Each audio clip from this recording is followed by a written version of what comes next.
पूर्ण किल्ल्याचा बॅक साईडचा गेट दिसतो. हा किल्ल्याचा बॅक साईडचा दरवाजा आहे जो खुलतो समुद्रा साईडला. ठीक आहे. आणि माझ्यासमोरच आहे समुद्रात चारी बाजूनी समुद्रात वेढलेला किल्ला. ते आपल्याला कुठला ट्रेक करायची गरज नाही, आपल्याला समुद्रातून चालत जायचं. इथून चढून सीट या साईडला असू शकते, फ्रंट या साईडला असू शकतं हल्ला बिल्ला करायला. आणि इथं काहीतरी असेल बंदूक. चला बाहेर बघू आपण इथून. ही समुद्रावरची पूर्ण तटबंदी आहे. त्याच्यामध्ये ना असं गॅप आहे म्हणजे मी खाली याच्यात काही भरलेलं नाही याच्यामध्ये. तर सगळी माहिती या व्हिडिओमध्ये तुम्हाला भेटेल. कसं येतात, काय येतात, पब्लिक ट्रान्सपोर्ट.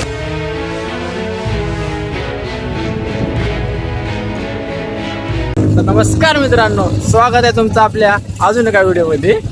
तर यावेळी आपण बीचवरती आलोय. यावेळी आपण आलोय कोकण कोस्टलला, जे कोकण समुद्र किनाऱ्यावरती. मी आता सध्या अलिबाग बीचवरती आहे आणि माझ्यासमोरच आहे समुद्रात चारी बाजूनी समुद्रात वेढलेला किल्ला, हे अलिबागचा कुलाबा फोर्ट. काय मागे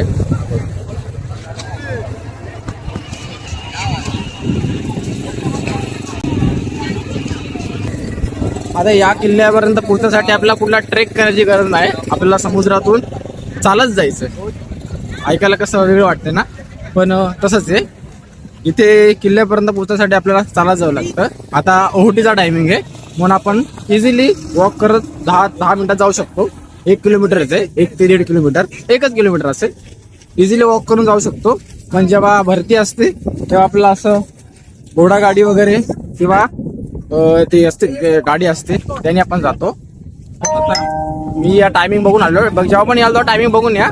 ओहोटीच्या टायमालाच या, कारण की 200 रुपये घेतात तिथून इथपर्यंत जायचे 1 किलोमीटरचे. ते जाऊन येऊन 200 रुपये घेतात. पण आपण इझिली चालत जाऊ शकतो, पैसे द्यायची काही गरज आहे. म्हणून ओहोटीच्या टायमाला या. आता वाजले 11:30 झालेत. 11:30-12च्या टायमाला ओहोटीचा टायमिंग असतो. तर सगळी माहिती या व्हिडिओमध्ये तुम्हाला भेटेल. कसं येतात, काय येतात, पब्लिक ट्रान्सपोर्ट आणि आपला प्रायव्हेटनी कसं येत असेल, किती खर्च लागतो, सगळे आम्ही तुम्हाला सांगायचा प्रयत्न करतो. आता का पाण्यापासून माझ्या पायावरती उठतंय, कारण की आपण चालत जाते, समुद्रातून चालत जाते. वेगळा एक्सपिरियन्स आहे, पण मजा येते. तर बघून राहा व्हिडिओवरती. अलिबागला येण्यासाठी सर्वप्रथम CSMT रेल्वे स्टेशनला या. तिथून बस पकडा आणि गेटवे ऑफ इंडियाला या. येथे बाहेरच बोट फेऱ्या उपलब्ध आहेत. तसं येथे 3 कंपनीच्या बोट फेरीज आहेत. आपल्या आवडी आणि बजेटनुसार आपण ते निवडू शकता. मी मालदार कंपनीची अप्पर डेकची 250 रुपयाची तिकीट काढली आणि समुद्राचे सुंदर नजारे पाहत 1 तासामध्ये आपण पोचतो मांडवा बीचला. येथे बाहेरच मालदार कंपनीच्या बसेस आहेत. याचं तिकीट आपल्या बोट फेरीमध्ये इन्क्लूड आहे. येथून आपण 1 तासामध्ये पोचतो अलिबाग बस डेपोमध्ये.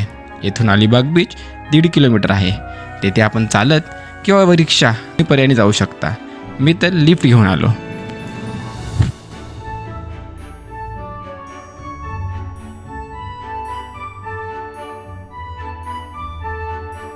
मिनिटाच्या वॉक नंतर आपण कुलाबा किल्ल्यापर्यंत पोहोचलोय. काय ना मजा येते, एक चांगला वेगळा एक्सपिरियन्स भेटतो. 15 ते 20 मिनिटात लागतात चालत यायला. आता इथे आपल्याला फक्त तिकीट काढायचं आहे. तिकीट घर दिसतंय माझ्यासमोर किल्ला. मित्रांनो, हे तिकीट काउंटर तो पूर्ण अलिबाग बीच आहे. इथे आपण 10 ते 15 मिनिटं वॉक करू शकतो. जेव्हा ओटी असतं तेव्हा, भरती असते तेव्हा पाणी खूप असतं, मग 200 रुपये चार्जेस करतात. बोटने जाऊ शकतो आपण. आणि जर चालत यायचं नसेल ओटीच्या टायमाला तर हॉर्स रायडिंग आहे, ते पण तुम्हाला 200 रुपये घेतात. आणि आपण आतमध्ये एंट्री केल्यावर ते तिकीट काढायचं आहे. 25 रुपीज तिकीट आहे आणि त्यासमोरच किल्ला आहे.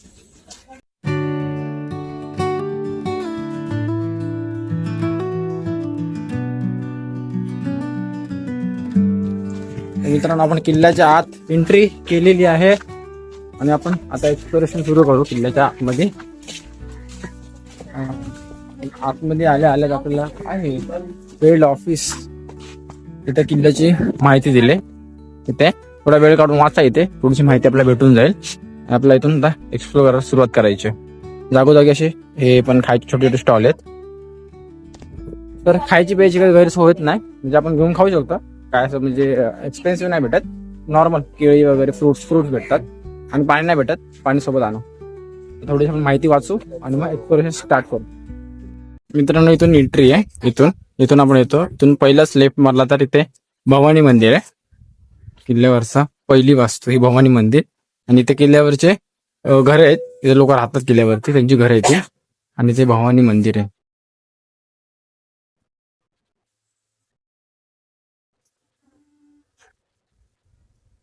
सुरुवातीला आपण बघतोय तर सगळ्या इमारती आपल्याला पडलेल्या अवस्थेत दिसत आहेत. समोर चालत चालत जाऊ, बघू आपल्याला काय काय पाहायला भेटतं किल्ल्याच्या वरती. त्या पण सगळ्या इमारती पडल्यात.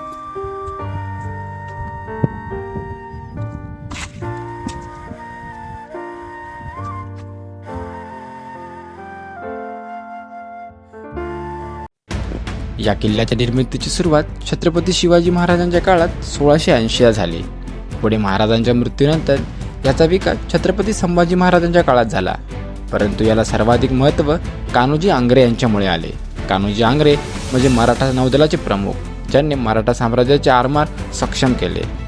यांना समुद्रावरील शिवाजी म्हणून ओळखले जात होते. जसा जमिनीवर शिवाजी तसा समुद्रावर कान्होजी म्हणून यांची ओळख होती.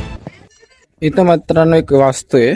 इथं मग इथे शिड्या वरती जाण्यासाठी मे बी इथे वरती सिंहासन असेल, कारण की दिसतं बघण्याचं स्ट्रक्चर थोडंसं सिंहासनासारखं वाटतंय ना. बघा हा एक पिलर, ते असं खुर्ची असू शकते. आणि कारण की चढायला जागा आहे ना वरती, तर ही कोणती वास्तू आहे का अंदाज येत नाही. पण मे बी मला असं वाटतंय हा ना दरबार टाईप थोडासा असेल, कारण की मी बॅक साईडला मला असं वाटतंय. इथून चढून सीट या साईडला असू शकते, फ्रंट या साईडला असू शकतं. आणि थोडासा ओपन स्पेस आहे इथे, छोटासा दरबार भरू शकतो इथे किल्ल्यावरती. कितीतरी मोठा किल्ला आहे, म्हणजे छोटासा किल्ला आहे. किती मोठा दरबार असणार याच्यावरती, छोटा दरबार असेल मे बी तेच आहे. कारण की म्हणजे द्वार पण दिसतात, म्हणजे हे दरवाजे असणार. हे दरवाजे आहेत, खापे नाही दरवाजे आहेत. हा दरबार असेल. पुढे वर चढायला जागा आहे आणि पाठीमागं गणेश मंदिर आहे. आता आपण त्याच्या मागे जाऊ.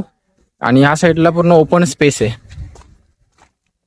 इथे पूर्ण ओपन स्पेस आहे. बघू आपण पुढे. पण आता सध्या गणेश मंदिराकडे जाऊया. असं वाटतं खंडरच झाले यार पूर्ण. मित्रांनो मंदिर, आणि मंदिराच्या सुरुवातीला तिथे एक लेक सारखं आहे. समुद्राच्या मधोमध ही एक लेक टाईप आहे. अशी माहिती आहे की हे त्या काळाची इथे पाणी पिण्यासाठी वापरायची जागा. इथे गोडं पाणी होतं, पण याची अवस्था सध्या खूपच जास्तच खराब झाली. आपण इथे थांबू पण शकत नाही, एवढी खराब अवस्था. आणि पाणी पिऊ कशी शकतात लोक. ही पूर्ण जागा आहे आणि चारी बाजूने अशी पूर्ण जागा आहे. आणि खाली उतरायला पण जागा आहे. इथून अशी उतरायला जागा आहे पूर्ण खाली. आणि इथले पाणी यूज करायचे पिण्यासाठी पाणी इथलं यूज करायचे. भर समुद्राच्या मध्ये गोड्या पाण्याची विहीर आहे, पण त्यात पाणी गोडं नाही, पाणी पूर्ण हिरवं झालंय जागा ही. पण बघ ना कशी समुद्राच्या मध्ये चारी बाजूनी खारं पाणी समुद्राचा, अरेबिक सीचा, आणि त्यामध्ये गोड पाण्याची विहीर आहे. निसर्गाचा अचंबाच आहे.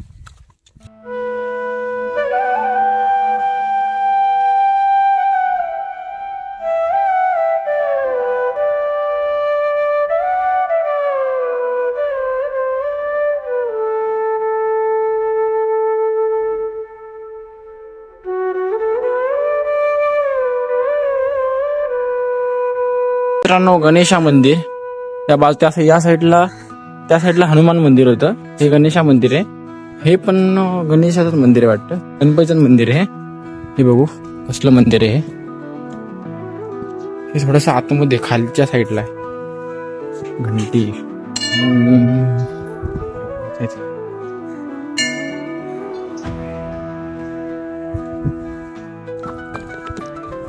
मित्रांनो हे शंकराचं मंदिर आहे. हे गणपतीचं मंदिर नाही.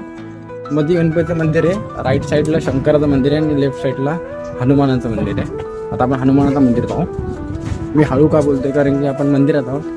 जोरात बोलल्यावरती मला हाकलून देतील. व्हिडिओ काढतो ती खूप मोठी गोष्ट आहे मंदिरामध्ये, कारण की इथे रोकटोक करायला कोण नाही.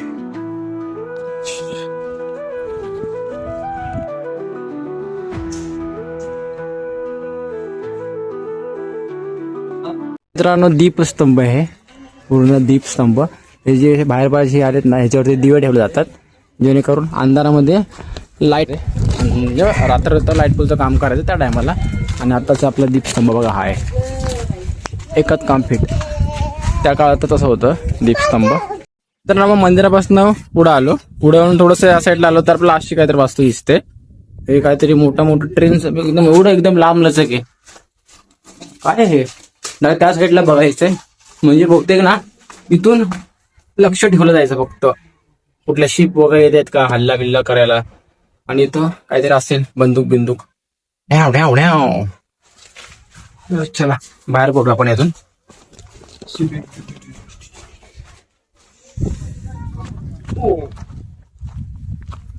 इथे खाली काय या साईडला पण काहीतरी आहे. इथं पण सेम आहे. जिथे जे ओलं आहेत ना ओलं तिथून फक्त लक्ष ठेवलं जायचं त्या साईडला, म्हणजे समुद्र साईड, त्या साईडला समुद्रच आहे ना पूर्ण. इथून बघू आपण. पण आलो वरती बुरुजावरती. बुरुजावरनं हा आपला असा काहीतरी परिसर दिसतो पाहायला.